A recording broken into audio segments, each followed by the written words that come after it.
Hello, everybody. Greetings to all. Welcome to the Snooker Hall podcast. I'm Dan Murrin. The 2025 World Open is in the books, and congratulations to John Higgins, ranking title number 32 for the Wizard of Wishaw. His first in 4 years. More on John in a moment. I thought before we get to the winner, we should take a look at some of the other notable runs that occurred in Yushan. First, Zach Surety. Well worth a mention. His first ranking event semi-final, but I'm going to say it might be a bittersweet tournament for him. He could and should have won that semi-final match against John Higgins and made it to the final. And then, given Joe O'Connor's performance on Saturday, Zach could have been lifting the trophy and bringing home an extra £140,000 compared to what he did bring home. A place in the Champion of Champions and the subsequent prize money there. His qualification for the World Championship would have been easier. He may have made it to the Players' Championship too. It's very likely he would have made it. Again, earning a lot more prize money. And then, at a push, the Tour Championship. I don't think that was very likely. But it all turned on one deciding frame. He had the chance, but before he knew it, the chance was gone. We will never know how he would have fared against Joe O'Connor. And speaking of Joe, it was another poor start in a ranking final for Joe, and another poor start which cost him victory. Just like the Scottish Open final a few years ago, Gary Wilson had him all but beaten after the first session, and here, again, Joe was in big trouble going into the evening. 6-2 is a tough scoreline to come back from, especially against someone with the tablecraft and the match play nous of John Higgins. You can't afford to be 6-2 down. And it's a real shame because Joe played super snooker all week. He dispatched of the Masters winner, Shaun Murphy, and the UK Championship winner, Judd Trump, who, while we mentioned Judd Trump, dare I say it has been disappointing in 2025 so far? This calendar year, he isn't the unstoppable machine he was in 2024. Anyway, enough about him. John Higgins, let's be honest, he was not among the favourites to lift this title. But he showed a killer instinct that we have not seen so much of in recent years. I saw him lose to Neil Robertson at the Masters, and that must have hurt. But this victory will be so sweet.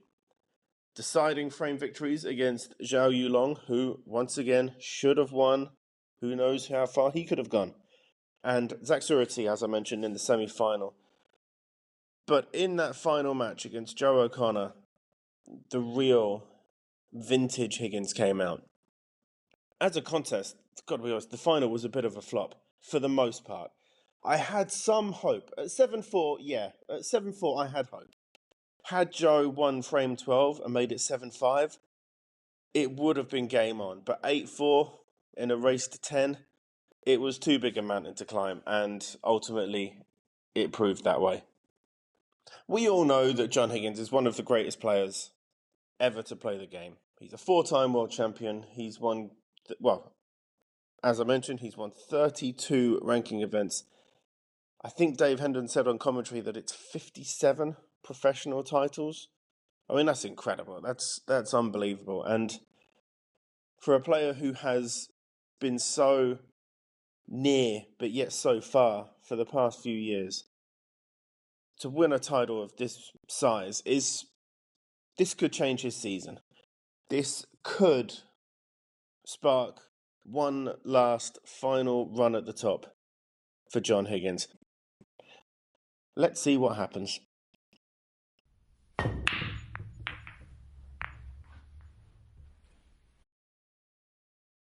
Next up on the main tour is the World Grand Prix in Hong Kong.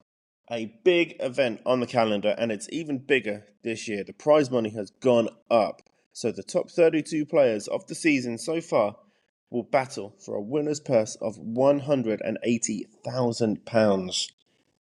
I will be at the final at Kai Tak Sports Park on the 9th of March. I cannot wait. I leave on Thursday, connection in Amsterdam, and then a 12-hour flight to Hong Kong, arriving on Friday. If I see any snooker personalities when I'm there, I will of course try to get a few words with them.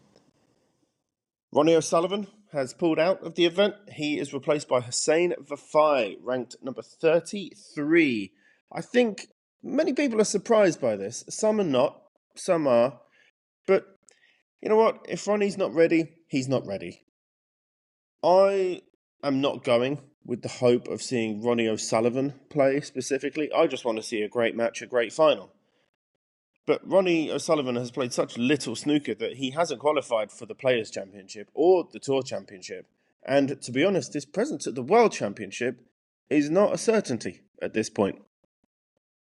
It would be a huge shock, but we can't bet our lives that he'll be there. He's withdrawing from a lot of events, and maybe it will take longer than first anticipated before we see him on the bays again. I'm no fan of Ronnie O'Sullivan. His behaviour, his flippant attitude towards snooker, and the disrespect he shows to other personalities is not becoming of a player of his stature. And frankly, I don't care if we see him play again. I have said since this show began a year ago that snooker will survive just fine without him. Snooker doesn't really need him anymore. Some other prominent snooker voices and journalists are saying the same thing now, and they too are correct. But Ronnie O'Sullivan is still a person. He has his flaws, like we all do. He has to look after himself and his family. Sometimes in life, I guess you have to be a bit selfish. Sometimes it is for the best. But enough about players who are not there. Let's focus on the players who will be competing in Hong Kong. Standout matches in the first round. I was a little bit disappointed when I saw the draw because there aren't actually that many really jump out. Maybe the tastiest clash of all will be Shaun Murphy, Stephen Maguire. We will hear certain pundits trying to stoke old flames and rekindle their rivalry. I don't like it, personally. Some people are okay with it. I don't think it's necessary. The players are civil with each other. Of course, they are competitive in a healthy way, but the beef isn't what it was. They've put it behind them. Both men are in their 40s now. I think they both see that there are more important things in life than holding on to old grudges. Both men will do their talking on the table rather than dredging up old arguments. Wu Yize versus Peng Zhu. That could be a good match. Two young players, a lot of potential. Peng Zhu is an enigma. He's often forgotten when speaking of the next generation of Chinese players, but I think over the coming season or two, he could make an impact. He's a tough competitor, and he's getting a lot of experience under his belt now. I would not be surprised in the slightest if he becomes a winner of a ranking event sooner rather than later. And the last match that I'm particularly looking forward to is Elliot Slesser versus Lei Peifan. Elliot, friend of the podcast, he has been quietly consistent this season. He's a dangerous player and he's competing with more prominent names now, and he's actually competing. Sometimes he wins, sometimes he doesn't, but he is not a pushover. Lei Peifan won the Scottish Open. He's a ranking event winner, and that's no mean feat. This will be a good match. Overall, looking at the draw, my prediction, I think we will see a final four of Judd Trump, Mark Allen, and Zhao Guodong, Shaun Murphy. Shaun Murphy to defeat Mark Allen in the final. And before I change my mind, let's get to some correspondence.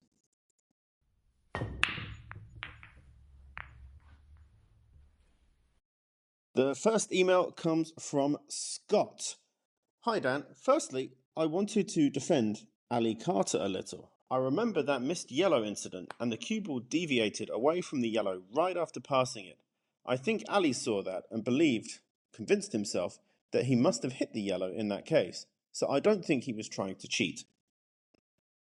My main reason for writing. I've been using WST Play, and while I think it's a huge improvement over Matchroom, it was missing some functionality that I wished it had. I took matters into my own hands and created a web extension add-on that implements those features.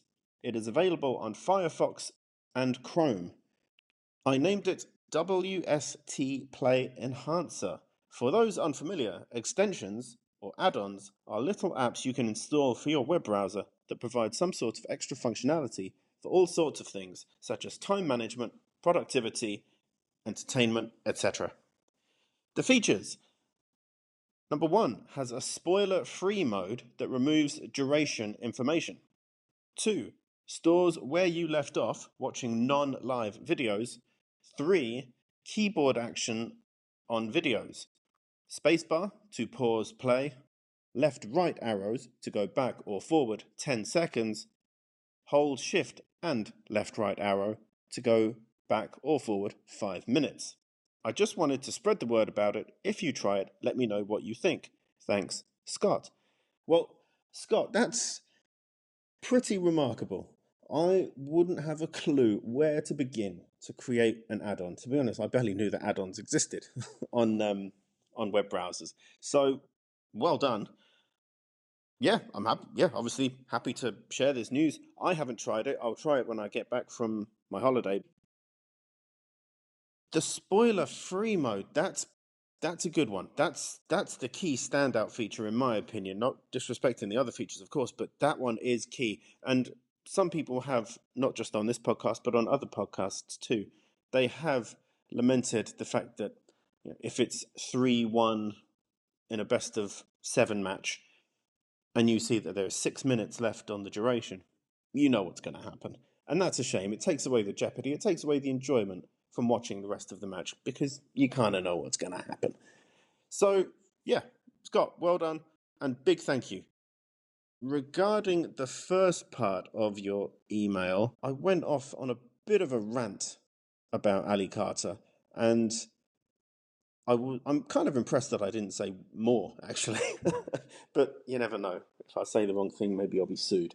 I just don't appreciate his demeanor around the table. I think, obviously, he's had some huge personal issues in his own life, and my God, I respect him for overcoming those problems. That I can't even imagine the fear and the trauma that he's experienced in his life with the illnesses that he's suffered. So, my God, he has my respect for that, of course.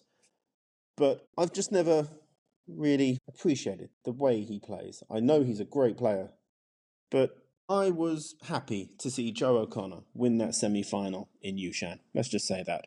But you know what? Everyone is different. Some people like Ronnie, some people can't stand Ronnie. Some people like John Higgins, some people can't stand John Higgins. But that's the beauty of the sport. Differing opinions. Alex has got in touch. Alex says,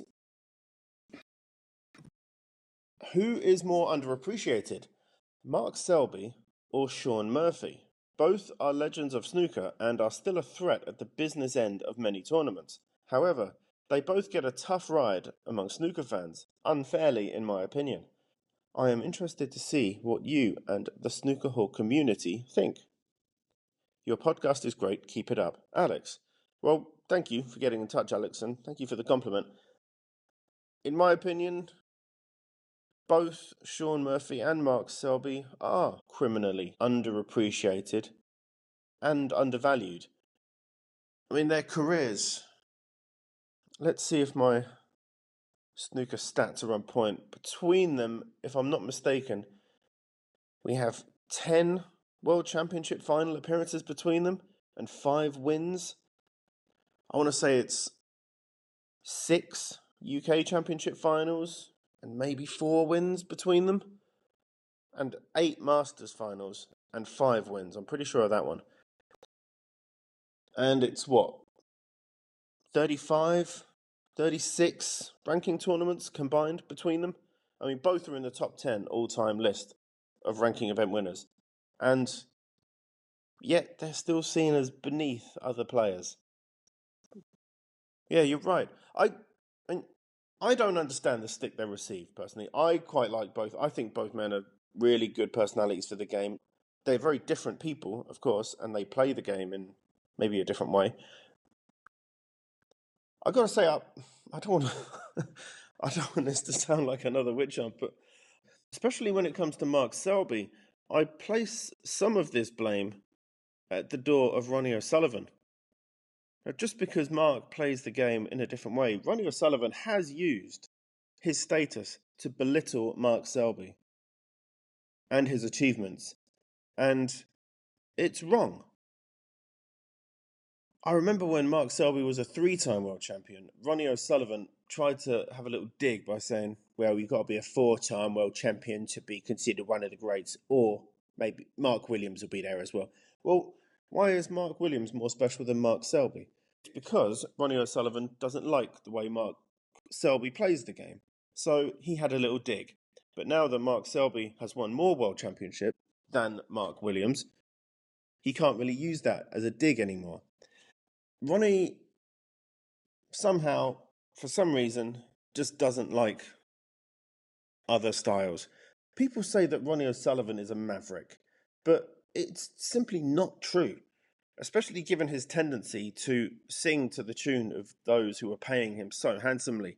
He speaks down to those who don't do it his way. He's not speaking positively about them. He's speaking down to them. He's trying to make sure that they are not included in his little group. So he's not a maverick at all. He's a conformist. A maverick would embrace differences, yet there are so many casual fans who lap it up, and they are not real fans. Midnight Selby was a disgraceful remark, and it's not even funny. Well, that's the worst bit. It's not even funny. It's not even a good pun or anything. It's just meh.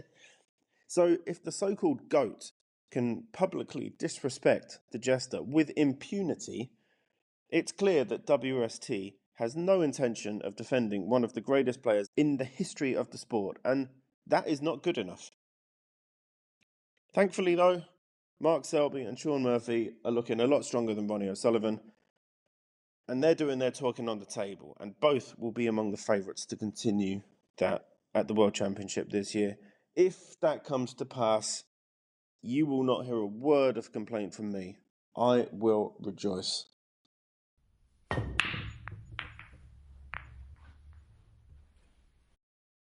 Thank you to everyone who has got in touch.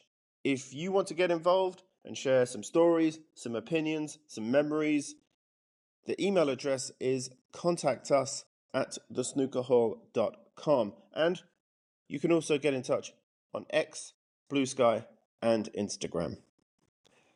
As I said earlier, I'm going on holiday later in the week, so the next episode will be out in a few weeks.